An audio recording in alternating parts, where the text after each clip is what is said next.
சம்பில் இருந்து ஓவர tank clean பண்ணுறதுக்கு ஆள் கிடைக்கிறதே இல்லை. பைப்லைன்லாம் அடைச்சிச்சுன்னா ஃப்ளம்பர் கிடைக்க மாட்டேங்கிறாங்க.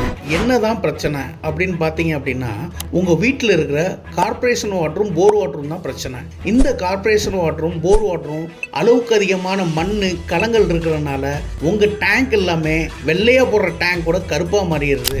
உங்களோட பைப்லைன் ஃபிட்டிங்ஸை அடைச்சிருது. உங்களோட கிளாத் சீக்கிரம் பார்த்தீங்க அப்படின்னா கலர் மாறிடுது. குளிக்கும் போது பார்த்தீங்க அப்படின்னா அந்த டஸ்ட் எல்லாமே நம்ம மேலே வந்து உட்காந்துக்குது. ஸோ இந்த பிரச்சனைக்கு தான் இந்த சாண்ட் ஃபில்ட்ரேஷன் போட்டிங்க அப்படின்னா போதும். இதில் இருக்கிற ஒரு ஆர் மீடியா உங்கள் போர் வாட்டர்லேயோ கார்ப்பரேஷன் வாட்டர்லேயோ வர டஸ்ட்டு, கண்ணுக்கு தெரியாத தூசி, வாட்டரில் இருக்க மைக்ரான் டஸ்ட்டு, வைரஸ் பாக்டீரியா, இது எல்லாத்தையுமே கம்ப்ளீட்டாக ரிமூவ் பண்ணி கிறிஸ்டல் கிளியரான ஒரு வாட்டரை கொடுக்குறதுனால நாங்கள் மேலே சொன்ன எல்லா பிரச்சனைக்கும் ஒரே தீர்வு இந்த சாண்ட் ஃபில்ட்ரேஷன் தான். இந்த சாண்ட் ஃபில்ட்ரேஷனுக்கான டீட்டெயிலுக்கு எங்கள் நம்பருக்கு கால் பண்ணுங்கள். உங்கள் சைட் விசிட் பண்ணி உங்களுக்கு கிளியர் டீட்டெயில் கொடுக்கறதுக்கு நாங்கள் ரெடியாக இருக்கோம். நல்ல தண்ணிக்கு என்றும் நம்பிக்கையான இடம் உங்கள் சேஃப் ஆக்வடெக். நன்றி.